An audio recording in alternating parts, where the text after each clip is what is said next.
Hello, ladies and gentlemen. Welcome back to the channel. My name is Giggity. Real name is Mark. And in today's video, we're going to be going over the top 10 best SMGs. That stands for Submarine Grenade in Call of Duty history. Obviously, that's not what it stands for. If you don't know what it stands for, though, you're too young to be playing the game in the first place. So get off of it. Get off of it, you scallywag. But yeah, in today's video, that's what we're going to be doing, baby. The top 10 best SMGs, in my opinion, obviously, in COD history. I want to elaborate on that actually really quick. This is just my opinion. I've watched videos about people doing top 10s in Call of Duty and stuff, and oh my god, the comments are filled with people being like, I got a nuke with this gun, so it's actually better. Just because your opinion is different than mine, man, doesn't mean the gun's better in my opinion. You get what I'm saying?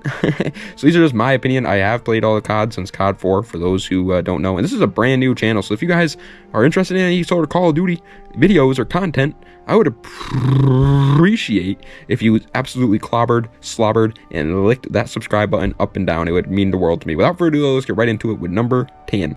Before we get into that, though, did you guys have a Merry Christmas? I hope you had a Merry Christmas. I had a Merry Christmas. If you don't celebrate Christmas, I hope you had a great holiday, whatever it may be. Without further ado, though, number 10 is Black Ops 2 Scorpion Evo. This gun is so slept on, in my opinion. Like, people do talk about it, don't get me wrong. There are, you know, the Scorpion Evo stands out there. They love it. They're a big fan of it. They got it plastered on their wall, and they pray to it every night before they go to bed. But the vast majority of us don't. We don't do that, and we should. Start putting Scorpion Evos on your wall. Like, this is a good gun. It has an insane fire rate. In my opinion, the Scorpion Evo is like the Vesper from Black Ops 3 before the Vesper was a thing. And spoiler alert, the Vesper is not on this list. So I think the Scorpion Evo is better than the Vesper? Yes. The answer to your question is yes. I think the Scorpion Evo is really good. Now, it does have some recoil. This is back when Call of Duty actually had recoil on their guns, and so that is something to take into consideration, but most of us will be able to handle it. It's not like insane recoil. Coming in at 9th place, however, staying into the old Treyarch map, the games here, with Black Ops 4's SOG 9mm. The SOG 9mm was so dominant that the only SMG I can think of off the top of my head that even stood a chance with the Black Ops 4 in Black Ops 4 is the Cordite. And even then, I'm sorry for Cordite fans, it was nothing compared to the SOG. The SOG was absolutely incredible. You could dual wield these too, by the way. Don't know why that was necessary, but you could if you wanted to. I didn't ever dual wield them. I hate dual wielding, but the SOG 9mm was an absolute tank. It didn't like shoot super fast or anything like that. It shot like a regular SMG, but it just lasered. Like, there was pretty much no recoil. It had a relatively good damage drop off, which is a big thing with SMGs in my opinion. Like, if you like, every SMG can kind of kill pretty fast up close, right? But the second you get far away is when they start to drop off.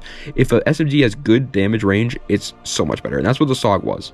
8th position is going to probably one of the most iconic SMGs in the series, but in my opinion, definitely not the best. I've seen people say it's the best.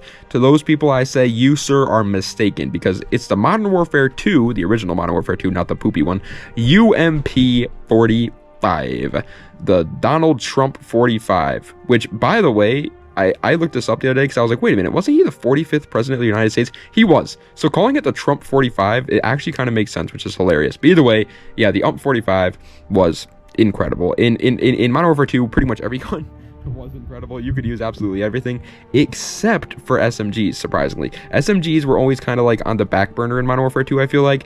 Like, what are you going to use, the MP5K? I'm sorry, but the MP5K was nowhere near the level of the UMP in that game. Nowhere near it. This gun was so much better.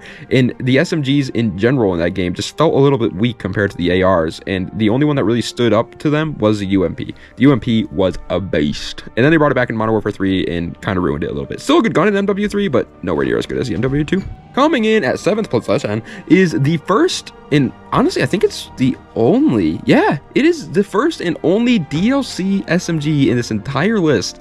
I'm surprised. I did not realize that until just now. The Call of Duty Ghosts Ripper. Call of Duty Ghosts sucked. We all didn't. We all were not a fan of the Ghosts. I mean, obviously there are going to be some of you guys that are the fans of the Ghosts, but I was not a big fan of the Ghosts. And the reason why is because the time and kill was so fast, and SMGs in particular just were so outclassed by everything else because the maps were huge and had a bunch of range. Well, the Ripper can change to an assault rifle. So if you were at a long range engagements and it was like a horrible map like Stonehaven, you could still stand a little bit of a chance with the Ripper. Now, I'm obviously not gonna sit here and say that the Ripper in AR mode is a better weapon than something like an AK-12 or the M27 IAR, but it was at least competent. And then obviously on smaller maps like Free Fall or whatever, or Stakeout, or not Stakeout, ball game map. I don't remember what it was called, but in that map you could use the SMG version of it, and then it was absolutely incredible. And at 6th place is one of my least played, not favorite, well, it probably is one of my least favorites as well, Call of Duties, and I know I'm a hot take for saying that, but World at War's MP40. Oh my god, people nowadays will complain about an overpowered gun and then just like completely forget that World at War had the MP40, and it's still in its like original state nowadays. Like, you can still go into World at War matches, use the MP40, and absolutely crush every single other gun in your path. The MP40 was the first version of like a truly overpowered gun. Like, everybody thinks the M16 from COD 4 was like the first overpowered gun. That was good, it could shoot in one burst, whatever. The MP40 was literally like a 2-shot at range too, with an SMG. Like, you could run fast and 2-shot them at range. This thing was absolutely incredible. There was nothing that could stand in its path. You may be asking yourself, well, why is it 6th place then if it's that good? Well, I just wasn't the biggest fan of World at War, so I didn't get the most amount of time with it in. So these other guns just mean a little bit more to me, but the MP41, oh my lord. Like this game, for example, the game I put the most amount of hours into any Call of Duty, Black Ops 3's VMP. This gun, oh my god, made me back out of so many lobbies. If you found a demon on the VMP, it would just leave. You just leave. People sleep on the freaking VMP like crazy. Like, everybody knows it's overpowered. Like, everybody knows the VMP is a good gun. But when people talk about the best SMGs in history, they never bring up the VMP. Okay, they bring up the XMC, and that was a supply drop DLC weapon from Black Ops 3, and I do think that was great. It was incredible, and it was overpowered for sure. I still think the VMP was better, and especially since like you got this gun right at the start. Like, you didn't need to really you didn't start with it. Like, you started with the CUDA, but it was like level 10 or 12 or something that you unlocked it at. So like pretty much everybody had it at all times. It was super fast. It was such a laser. It shot so quickly. It had a little bit of recoil, but you just throw a grip on it, and it solved that problem immediately. It was unbelievable. The VMP was such a beast. Coming in at 4th place, however, is going to go to another advanced movement Call of Duty, Advanced Warfare's ASM-1. The ASM-1 is particularly the Speakeasy variant. This is back when blueprints, or variants, whatever you want to call them, actually changed the performance of the gun, like things like damage and damage range and things like that. That would actually change it. It would actually like make the gun better. And so if you pulled an ASM-1 Speakeasy out of the supply drop, you just knew you were about to drop nukes, because it was truly, besides the Bal 27 Obsidian Steed, it was truly unmatched. Like, the ASM-1, if it wasn't for that Bal 27 in particular, I don't think anybody would, if you had the Speakeasy variant, there was just no point in using any other weapon. Like, it was truly that good. The ASM-1, first of all, never came back, by the way. Isn't that crazy? Like, why didn't they ever bring the ASM-1 back? I would love to see another ASM-1. Base model ASM-1s without the variants on it too, those were still good too. Like, I'm not saying that those were bad. It was just that the Speakeasy was so freaking crazy. Coming in at 3rd place, however, and I feel like people always forget about this gun because it's the Black Ops 2 MSMC. Everybody always has like the best memories of all time of Black Ops 2. Like, everybody's like, Black Ops 2 was perfect. There was nothing wrong with that game. It was amazing. Trust me, I put it at 3rd place in my ranking all Call of Duty multiplayers. I love that game too, don't get me wrong. But they had problems. Like, this gun in particular was one of them. The MSMC was insane. It was incredible, dude. And people like, did you guys just forget that this gun existed or something? Because it demolished every lobby you would go into. At least 3 people were using an MSMC, because why wouldn't you? It was just incredible. ARs in Black Ops 2, this was like the first Call of Duty where I really felt like ARs weren't stupidly overpowered. I mean, you had the AN94, and then you also had the FAL OSW full auto, which was, they were good, but like, I don't think they were as good as an MSMC, man. I don't know, maybe, that's actually tough. Is an AN94 or the MSMC better? I don't know, that's a tough question.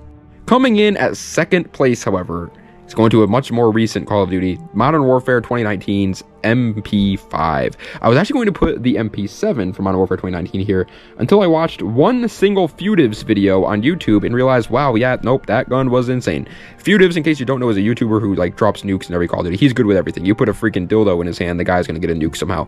But he mainly used the MP5, and for a good reason. This gun was an unbelievable beast. You could move so fast with the movement. It was super fast. Just put no stock on it, and you were fine. You were running around like a demon. It had, even with no stock, it had pretty much no recoil. It 3 or 4, I should say, shotted enemies all the time.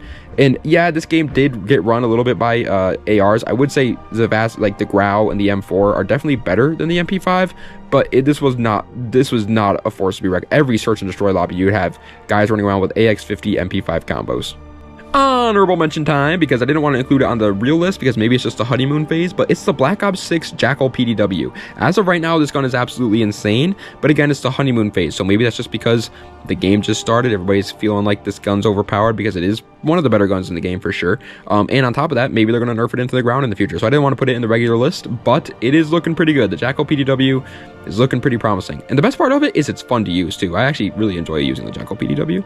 But first place, in my opinion, and I'm not afraid to admit this, the most overpowered SMG of all time is the Modern Warfare 3's MP7. I feel like no one, and this is a good Modern Warfare 3 by the way, no one ever talks about the MP7 from MW3 as much as I do. Like this gun, if you didn't use a prestige token on this gun when you prestiged, you were a imbecile, you were a buffoon, because this thing was just oh, first of all, one of the best iron sights of all time, in my opinion. It was so simple, but worked so well. It had an insane fire rate. It had zero recoil. Like, literally, if you found recoil on this gun, it would be like finding gold. You would become a millionaire if you posted a video on YouTube being like, the MP7 from Modern Warfare 3 having recoil. Every Call of Duty player would be like, no, that's not true. That can't be. It's got to be hacks. And they would go watch it because this gun had zero recoil. It 2 or 3 shot it. MP7, extended mags, and suppressor. You're good. You're good. Game over. You drop nukes, drop Moabs, drop them 15 Moabs. MP7 from Modern Warfare 3 is, in my opinion, the most incredible SMG of Call of Duty history, period. But, ladies and gentlemen, that is the end of today's video of the top 10 best SMGs in Call of Duty history. I hope you guys enjoyed. If you did, please be sure to like, comment, and subscribe to the channel for more content just like this. Let me know what other videos you'd like to see in the comment section down below. And, oh, I did want to ask, I know this is random, and I have literally 4 subscribers, so chances are nobody will even see this and nobody will answer. But I did want to ask, does anybody else deal with stress? I deal with stress quite often, but is one of your guys' side effects forgetting everything because you think about so much stuff, and so then immediately what happens is you're thinking about 10 things at once, and so then you forget one of those 10 things, and you're like, oh no, what was I just thinking about? Oh no, and then it drives you absolutely insane, and you want to just like freaking change your mind out real quick so that you don't have stress anymore? Please let me know if somebody else experiences that, and if they did experience it, how did they get over it? Because oh my god, it drives me insane every day. Like, it's literally happening to me right now. I'm literally sitting here like, what was I just thinking about? What was I thinking? It literally feels like I have dementia, and it is insane. But anyway, thank you guys so much for watching. I appreciate it. Das Vidania, and have a nice night.